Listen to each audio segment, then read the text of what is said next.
Welcome to USA Global TV and Radio, where our mission is to provide education, entertainment, hope, and inspiration.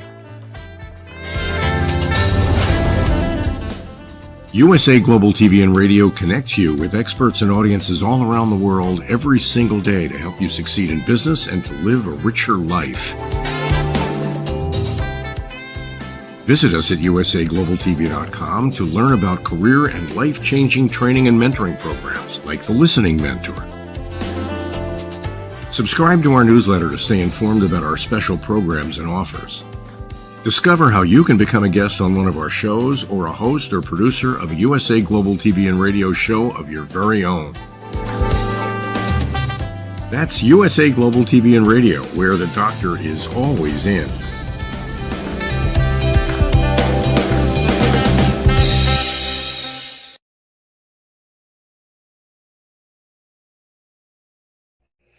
Good morning, good afternoon, good evening, and welcome home to our global audience. This is USA Global TV and Radio. I'm Dr. JACALYN KERBECK, and our show today is The Wise Ones. And I'm glad to be back after a couple of weeks break from this show.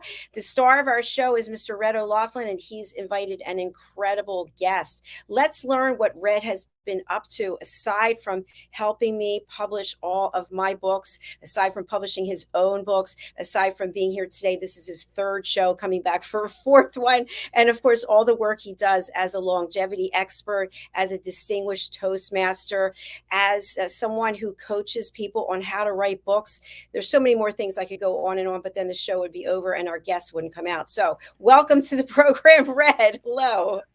Thank you, Dr. Jacqueline. I love your openings. So anyway, my biggest thing happened recently, and if I could show that without it, yeah, there you go. A little bit now. I got invited to the hospital last weekend. Actually, my wife invited me because I was stubborn, and like typical people, it took a while to convince me, yeah, I really need to go to the emergency room. Turned out I had diverticulitis. They discovered it in a CAT scan, and ended up in the hospital for about a day. So 35 hours, and got out on the weekend, recovered. And for a couple of days, I was not quite excellent as always. But around Tuesday, that feeling came back, and I have been excellent as always ever since, and just enjoying life as best I can. Well, it's so good to have you back. And by the way, that surprises me that you had to have your arm twisted to go there. Maybe that's why you have that as a memory. So, Red, tell our audience a little bit about you and the work that you do, and then please introduce our guest. Okay, thank you so very much, Dr. Jacqueline. I'm a researcher. I research the human body at the cellular level, chemically speaking. I look for cause and effect relationships. Treat a cause, fix a problem. Treat a symptom, you'll always be treating symptoms. I look at it from a chemical perspective. What causes this to happen chemically? Something that can always plan, okay, that does that, that does that, that does that, this stops that, that accelerates it. Anyway, it's a fairly simple, easy way to look at the way things happen. That's what I do. I write about it. I speak about it a lot. I'll be speaking in an hour on the topic of weight management. It's series 7 or episode 7 out of 7. And today we're getting into the nuts and bolts of what do you really need to do to lose weight from a scientific perspective. I'm also a book coach. I help people get their books done, get their books published. And besides that, I have a second life here on the USA Global TV and Radio Network. And today I'm honored, truly honored. Johanna has been a friend of mine now for a number of years, pre-COVID. We used to go to the same morning meetings together, networking, telling the world about who we are, what we do, what value we add to the world. And I've always been enamored with her background, and she has a topic that we don't typically talk about on The Wise Ones. At least we haven't yet. We've talked about some interesting topics from with Argentinian ballroom dancing on down to who knows what, safaris and things. So, but today, from this little niche here in Houston, Texas, I am welcoming Johanna Haines to our show, The Wise Ones. Hey, Johanna. Hello there. Thank you so much for having me. It's an absolute pleasure to meet you, and you're looking pretty in green. So I missed the call for Red today. No. Probably not the first time. But Jonna has an interesting background. We sat down, did a one-on-one a few years ago, and it was interesting because you don't find too many women with electrical engineering backgrounds. And this is what, Memphis State or something like that. They're in Tennessee, if I remember right. And it just kind of fascinated me. That takes a lot of brains. I mean, when I looked at my background, electricity is more daunting than the mechanical. It's not, I guess, maybe from the mathematical perspective. I mean, there's something like difficult math. It's just more complicated, I think, more demanding, more rigorous. It can be done. You have to torque your brain just a little bit when you start getting with some of those impedance mismatching and other things in there that, okay, I can fix this, but you get it anyway. Regardless, tell us what prompted you? I mean, obviously you were living in Tennessee, but what prompted you to get a degree in electrical engineering? Oh, Red, that's a great question. So this was a number of years ago when really there were not any or very many women in engineering. Fortunately, that's changed today. But at the time, I was a high school senior taking some advanced math and science classes, which I absolutely loved. That was just my favorite, math and science, always through school. And one of my teachers actually brought in an engineer to speak to the class. And this was mid 80s. I'll age myself. And she brought this engineer in to speak to us. And so, she's telling the class, this engineer is going to come in. And she told me, as the only girl in the class, that if I wanted to, I could go to the back of the room and work on my homework, because this was something that women did. And so literally in that moment, I took that as a personal challenge. That's part of my personality. And I thought, you know what? I don't really know what this is, but since she said I couldn't, I think I will. And that's the story of how I got into engineering. I didn't know that. I love that. We I talked love when about we things, get challenged. but Absolutely. Yeah, it's like getting gold stars, eh, Dr. Jacqueline? Yeah, it sure is. Just a quick offside. When I was going for my doctorate, I approached the facilitator and asked him if he would like to be my mentor. And he said that I could never live up to what he would expect. And I didn't have what it would take. And I said, oh, really? I'll show you. And then he begged me to take him on. So you never know. But so what I'd like to know is, we're looking at your banner, which has independent personal stylist. Tell us where this fits in. Yeah, so I think there's kind of been an evolution as far as my life and my career. And as Red mentioned, I have my electrical engineering degree it was Memphis State University, University of Memphis now. And I was recruited to Shell Oil Company when I graduated from college. So I moved to Houston. And I did computer networking, worked in a group for capacity planning with Shell Oil, spent a little time there, and then ended up working with some small companies, and I'll date myself again, fiber multiplexers. So in the early days of Token Ring and FDDI, I was working with networking for small companies. And then I moved to some larger companies. And at the last point in that part of my career, I ended up in technical sales. So I was actually selling computer networks. And this is the connectivity, not the end user. This is computer to computer connectivity. So I did that. And then when my family started to grow and babies came along, I decided I was going to be a stay-at-home mom. It turned out I didn't really stay at home very well. So I ended up doing a lot of volunteer work, both in the community, with the kids' activities. So really just poured myself into volunteer work and the kids. And at some point, that gets to be a little daunting, or it did for me. Maybe that's just my makeup. But I was approached by someone on one of my PTO boards that said, you should really try this. It'll be a lot of fun for you. It's something different, and you can do it on your own time. I said, okay, sounds fun. And so it really became for me my something. I had my kids and all of their activities, but it became my something. And it was so great because I could actually work it very flexibly, and it worked well with the kids' schedules. 10 and a half years later, I am still an independent personal stylist, and loving what I do. Well, I see your posts on LinkedIn about your business, Jay Hilburn. In fact, you happen to have one with the guy there in shorts that I really need to get her on this show. And then I see your post with your kids on Facebook because they're doing all sorts of sporting things here, there, and yonder. How do you keep up with everything? I love being busy. So being able to work my job, being able to be involved with the kids. And I guess I should clarify that the baby is now 20. Well, she'll be 21 in October. So less time with them. And we're really on the edge of empty nesting. And so this is just something that I love to do. And I've built this incredible clientele that have become like friends and family to me. And something super cool to me, last year, I really started dressing some of my clients' sons. And so I'm dressing multi-generations now. I actually have one client and I dress the father, well, the grandfather, the father, and the son. So 3 generations in that family that I actually dress. So it's a really, really fun outlet for me. And I love to be busy. So I'm not looking at hanging up my tape measure anytime soon. I probably told you this story before, but in the military, I was in Korea and Seoul, and they have a section of Seoul called not Itaewon. It's Itaewon.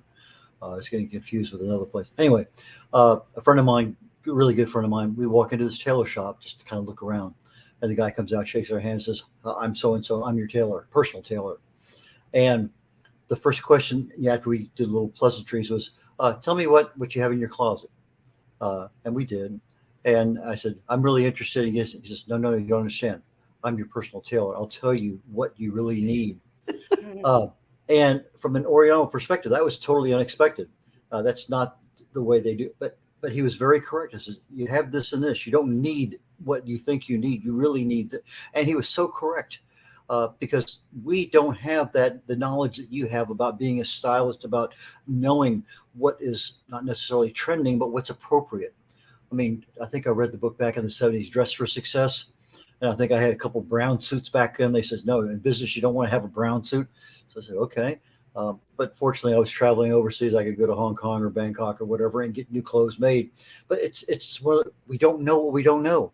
And that's what I find so fascinating about your ability to say, what do you have and what are you thinking about? But let me tell you what I think you really need. So could you kind of take my story and amplify it a little bit and say, what do you really do for people?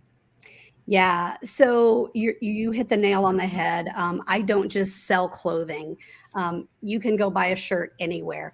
What I do is wardrobe my clients. And personally, my goal for my clients is that when my client wakes up in the morning and he opens his closet door, he knows beyond a shadow of a doubt that he has exactly what he needs to wear for that day, no matter what he's doing, business meeting, travel, kids' soccer game, doesn't matter. He has exactly what he needs to wear, and it fits him like a glove. And he loves it and he's comfortable in it. That's my goal.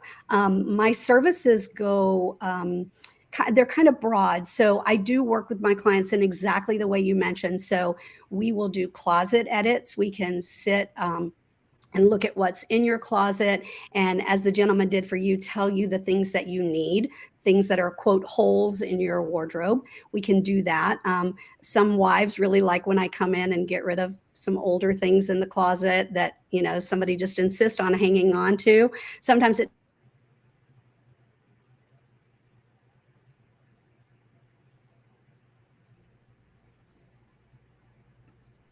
looks like there's a little bit of freezing there, so I'll keep a look as to when she's unfrozen. So, Red, how would you describe your fashion sense? Do you have certain go-tos that you wear? So I'll give you an example. I only wear dresses, so I don't wear any pants. And that's been this way for a few years. I'm either like this or I'm in workout clothes. I like shorts.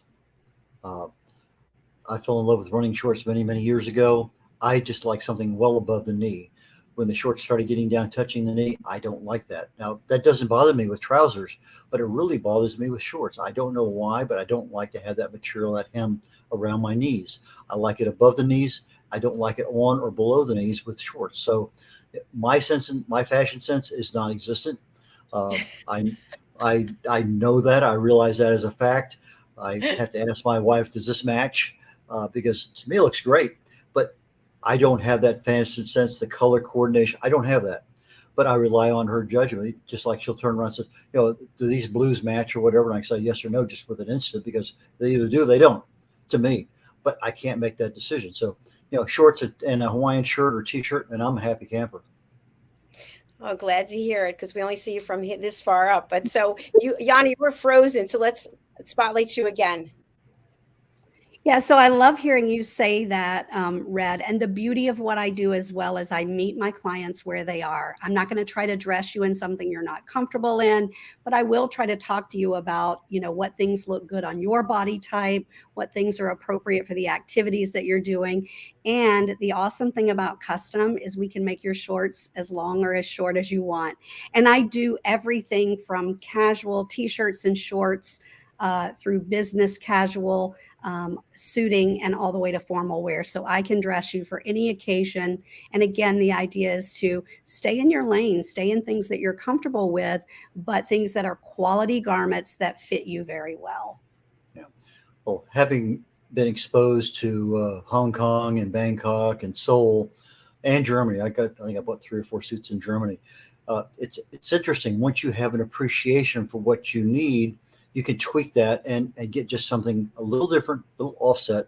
I mean, at the height of my corporate career, I had 20 shirts in the closet that I could wear with ties. So I didn't have to worry about a shirt being in the laundry, because every single day I had a shirt and 20 something. So I could mix and match pretty easily.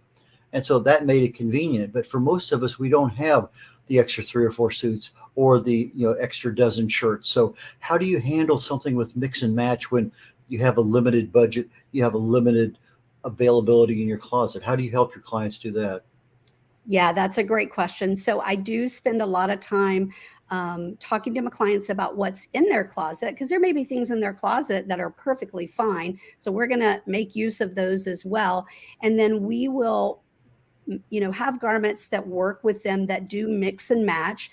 I have clients who are colorblind, and so we can actually do numbering systems to help them know what will match other things. That is a service that I provide as well. I will often make what we call a style board. They can print that out, that can hang in their closet, so they know which things belong with which other things. And we kind of keep people in an area that they're comfortable with, that they know they can mix and match. And I teach them how to do that as well. Because a lot of people, don't understand how to mix colors, how to mix patterns. And so we talk about that when I'm working with my clients as well. I don't know if I ever mentioned it to you. It was one of the mornings I was driving to our morning networking meeting and they came on and they said, here's the service, whatever website it was, and it's for people who are color blind. And anywhere in the world, any time of the day, you can get on this thing and you say, does this match? And somebody will give you a response back saying thumbs up or thumbs down. You're only on for less than a minute or however many. But I said, that is really neat, because there are a lot of people out there that need that. And there are people that have color appreciation around the world, so that within your time zone, I'm not sure how they do that. But I thought that's a really neat feature of being able to have a service that can meet your time frame when you need it. If it's 5:30 in the morning, it could be 2:30 in the afternoon somewhere else, and someone's there. So that's neat. I mean, I love the idea of having numbers or something that says it, but that's, I don't know if it still exists. I have to assume it does, but have you ever heard of that? I have not heard of it. I think it's a brilliant idea. And it is not unusual for a client to text me early in the morning. He's got his suit on. He's holding up 2 ties, wanting to know, which tie should I wear today? So, it's a 24-hour a day job, or it can be, but I want to be available for my clients, because, you don't just dress from 9 to 5 or 8 to 5. And I love to work on weddings and events. If a client's going on a cruise, I love to work with him on, a little mini capsule wardrobe for that. So those are that's the fun part of my job. I just realized, go ahead, Dr. JACALYN, I'm sorry. Sorry. What I'm wondering is, I know from my years in corporate and wearing suits and everything was very structured, that I started noticing a trend with clients not being in suits and really dressing for whatever it was their brand represented, or if they were creative and they wanted to express themselves. Sometimes people didn't even have clothes that matched, and that was cool. That was just part of what they. So how do you embrace the fact that not everyone is structured like I am, right, or disciplined in certain areas, and just want to express themselves in different ways? That's something I love to do. So part of what I do with my clients is just sit down and talk to them and then listen, right? Listen to how they want to create their signature style. And we can do that in a number of ways. That I do have guys who only dress casually. I do still have some clients who are suit and tie, depending on what their particular career is. But for me, it's not about kind of quashing that, but kind of taking that and expanding it and helping them feel comfortable and putting things together for them that they love, that doesn't quiet their style, right? We want to be appropriate for where we are and what we're doing, but we can definitely, walk on the edge sometimes if that's the desire of a client. And so I'm open to listening. The other thing that's really cool about what I do is, even though it's custom, everything is 100% guaranteed money back if you don't like it. So if he designs an orange shirt with purple buttons and yellow stitching and then wakes up and decides that's not really what he wants, we can refund that, remake him something, or refund his money. So 100% guarantee. So no risk. It's a great place for guys to just express themselves. And people make a judgment when you walk into a room based on how you're dressed and what your appearance is. And so we talk a lot about, what do you want to say about yourself before you actually open your mouth? Your clientele are primarily men, or do you do women also? So we do only officially dress men, and I did use the word officially, because our patterns are based on men's garments, and that's how our manufacturing is set up. But that being said, many of us, and myself included, do have female clients. Thank you. I'm wondering, from the two of you, because you do a lot of networking, are you seeing people at networking events who are pretty much showing up in business attire, or are you seeing all various forms of casual dress as well? For me, I see it runs the gamut, to be honest with you. I see everything from denim to suits. I do think things have gotten a little more casual since COVID. But I think that's an opportunity for me. And the reason I say that is because I feel like men understand how to dress in a suit. It's a suit, a shirt, a tie, a belt, shoes.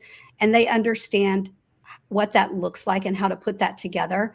I think the place that men struggle is that business casual look. I don't want to be too business. I don't want to be too casual. So where is that sweet spot where I'm dressed appropriately, but I'm comfortable and it fits that casual vibe? So that's really, really what I've focused on since COVID, to be honest. Thank you so much. How about you, Reb? What are you seeing at networking events? Well, most of my networking events nowadays is online, just like we're doing right now. My in person, I see anything from blue jeans and a shirt to people who are dressed up, because you have lawyers there, you have retirees, you have all sorts of trying to anyway. It's a variety of things, and I think it really depends on who is doing what as to what they wear.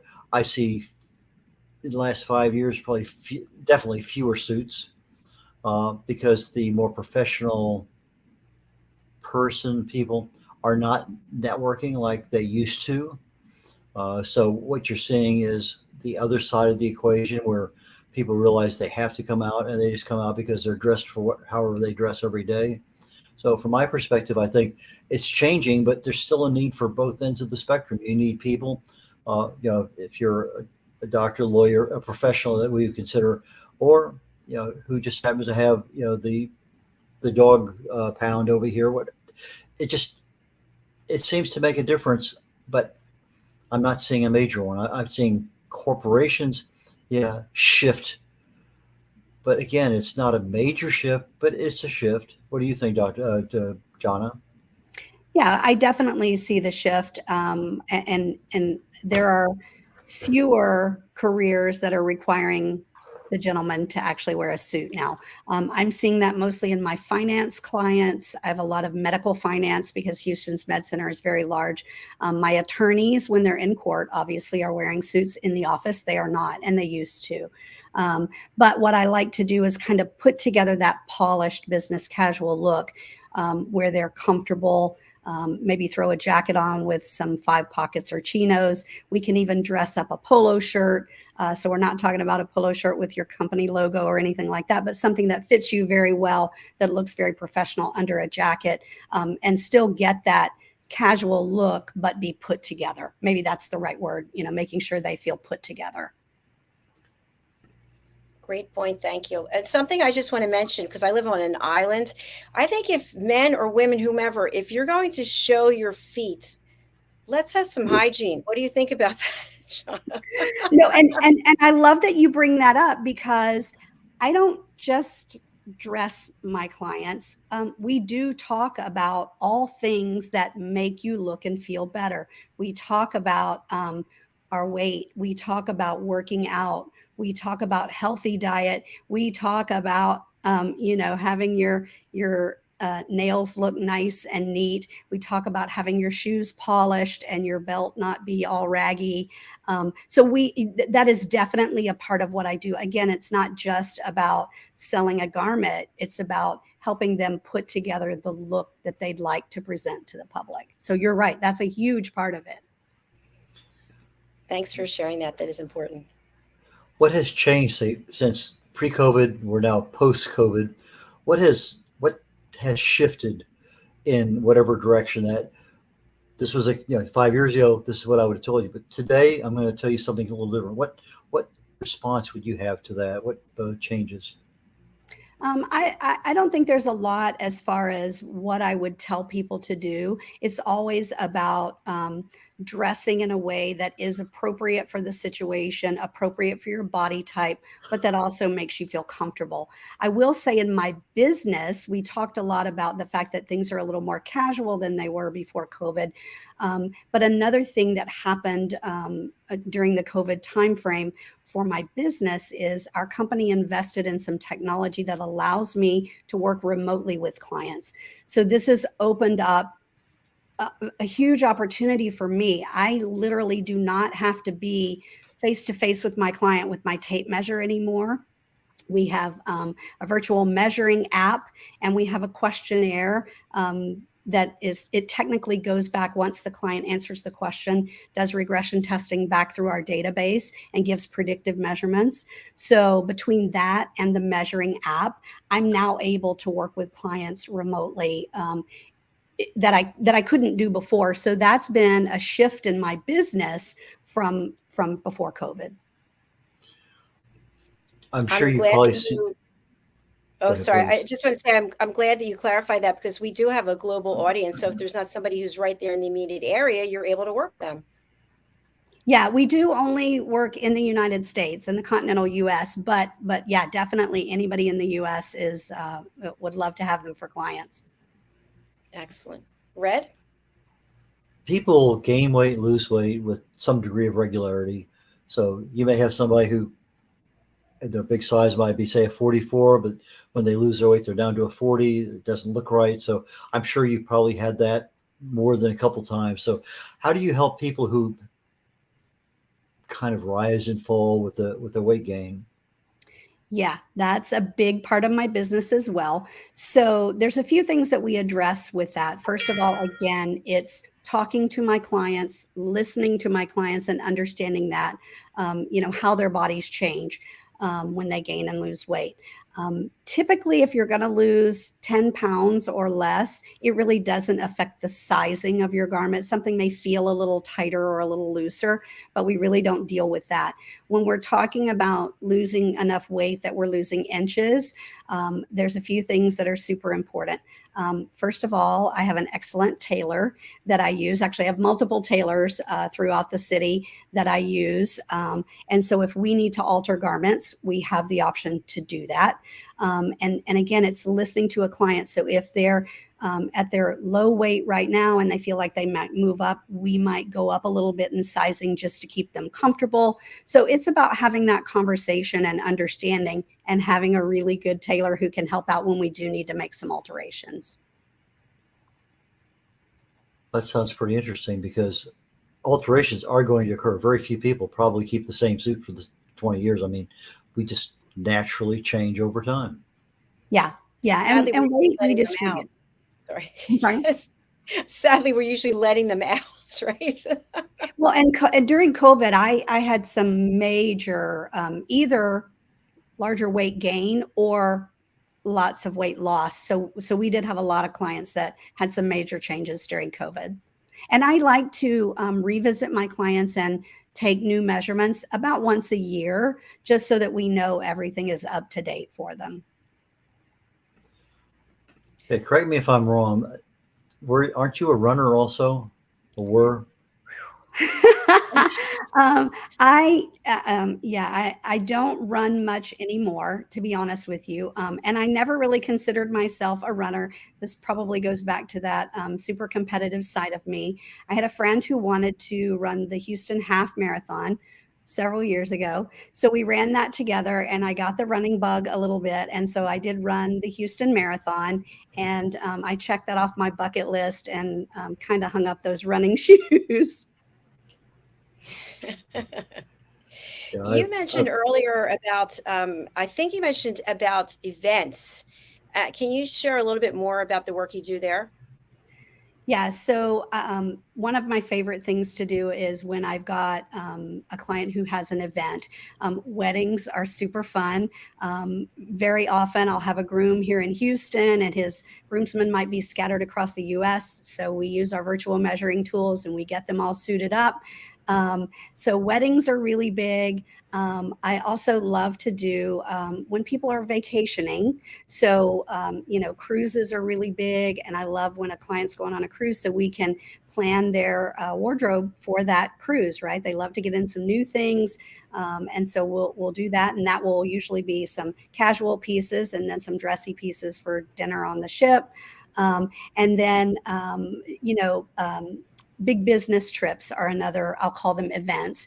But so if a client's got a big board meeting out of town, I work with him to make sure he's got the right suit that, again, says what he wants to say in that board meeting before he opens his mouth, but also that travels well. So we want to look at the fabrics that we have available that particularly lend themselves to travel ease. And so we'll look at things like that as well, part of, just consulting with my clients. So those are the real events that I would consider wardrobing.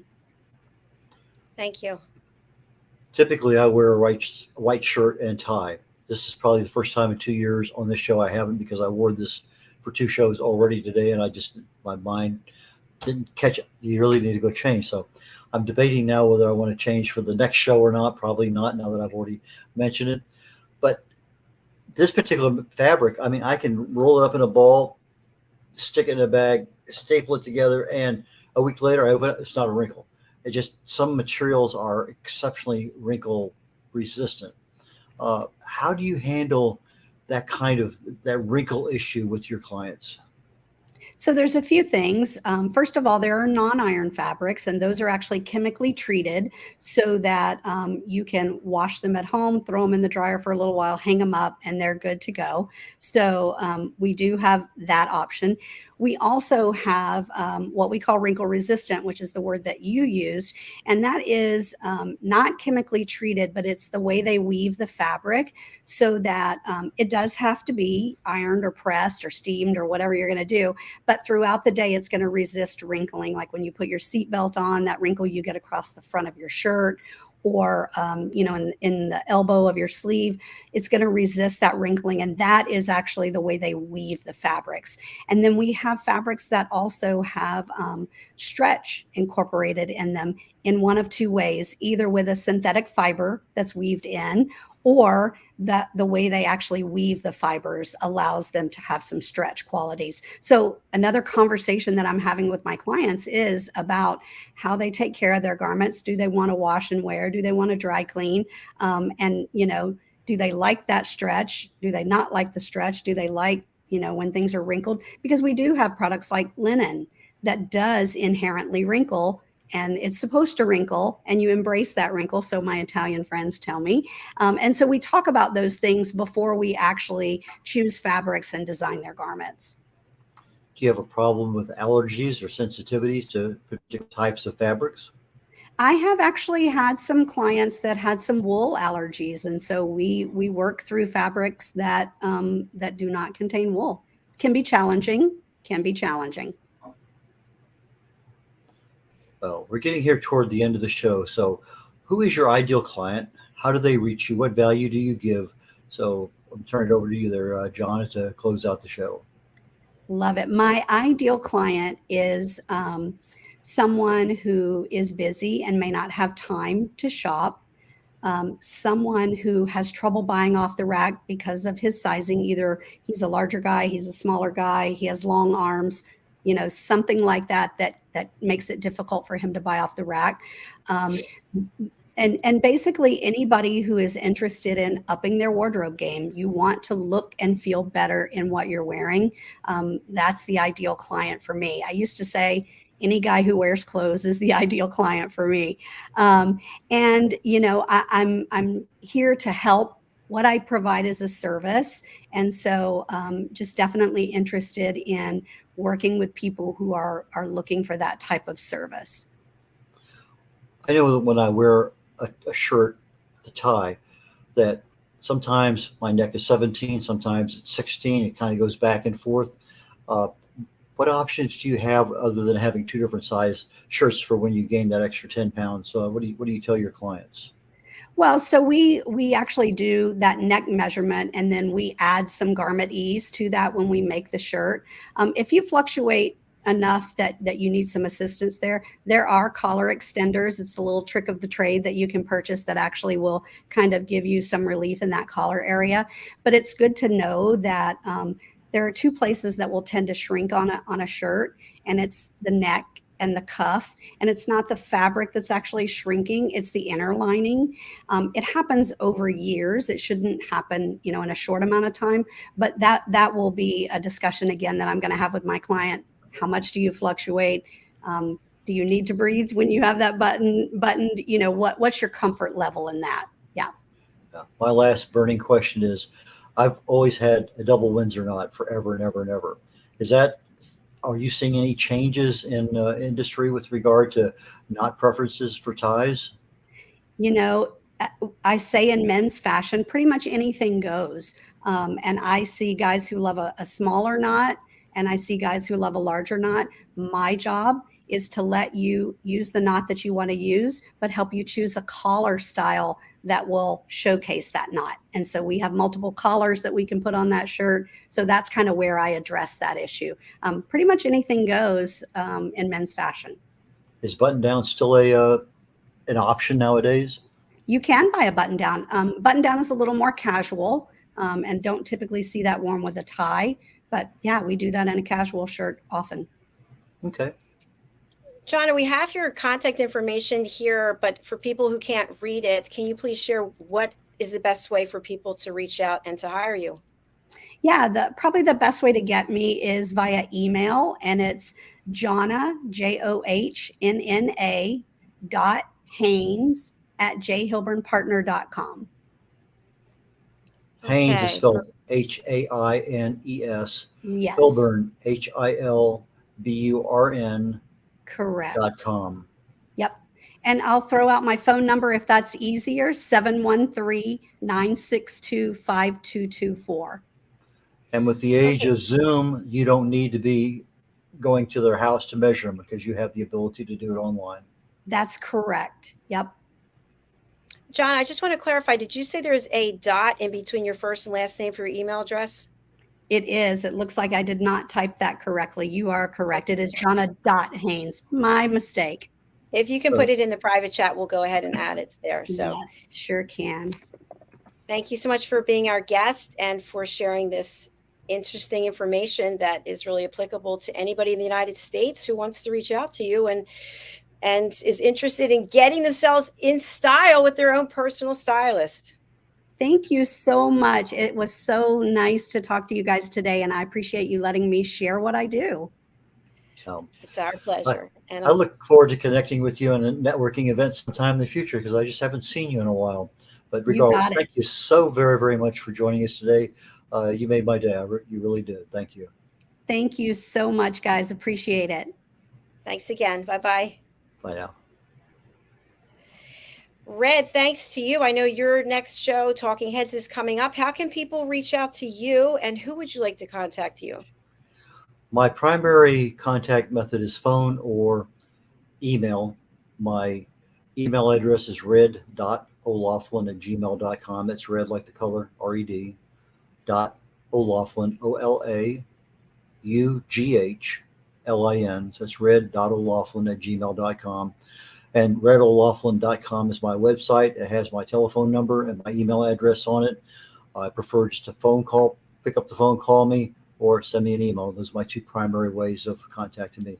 I can help people with their books. I can help people in other regards, but primarily I'm here to help get people's books published. So if that's the questions you're lying awake at night trying to figure out how can I get this done, or I need something, give me a call. We'll talk about it.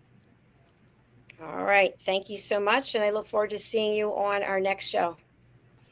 And our next show, by the way, on Talking Heads is part 7 of 7 on weight management. We've talked about all the different aspects that go into why we can't lose weight, why we can't lose inches, why we can't burn fat. And today we're going to talk about what really works. So that's what's coming up here literally in about 18 minutes. All right. Thanks, Red. We'll see you again shortly. Bye, y'all. Bye. And thank you, everyone who's watching or listening on the live or the replay. If you'd like to be a guest on our shows, please go over to our website, which is usaglobaltv.com, and book your session. And now we would like to thank our sponsor who has provided this show in part. The official VIP sponsor is the British School of Excellence, founded by Mr. Philip Sykes. And we'll take a look at his sponsorship right now. So please do stay and take a look and then reach out to them. Thank you. This program is brought to you in part by the British School of Excellence and founder, Mr. Philip Sykes. Building confidence, changing lives. Do you share our view that etiquette is a set of modern life skills that are essential for personal and professional success? Join us as an etiquette coach and change people's lives through the power of etiquette and manners. The last few days have been really amazing. I had a trainer course from the British School of Etiquette. And I must say it's been one of the best decisions I've ever made and one of the best investments I've made in my own training and development. Now, words alone will not describe the transformation and the positive path that I have traveled with the British School of Etiquette. I find I learned a lot from the lessons this time I came. The last few days with the British School of Etiquette have been fantastic. And what I've learned now is really beyond my expectations. This is the most rewarding experience and the best investment I have made this year. It was just great. I learned so much, and when I go back to Belgium I will incorporate a lot of it into my day-to-day life and business. It's been absolutely wonderful for the whole week that we were here. I feel transformed, and I feel like blowing a trumpet and tell people, come and do this school. This class is the best. This is the best school ever. You should take it. It will change your life immediately. I am now able to teach other people how to bring the best of them. Thank you. Thank you, BSc. Thank you. Thank you so much. Thank you. Thank you to our clients for their testimonials on the Train the Trainer program. Our exponential and global growth is so significant that we've evolved from the British School of Etiquette to the British School of Excellence, where we're investors in people. Let us invest in you and your career. Contact us to become an etiquette coach.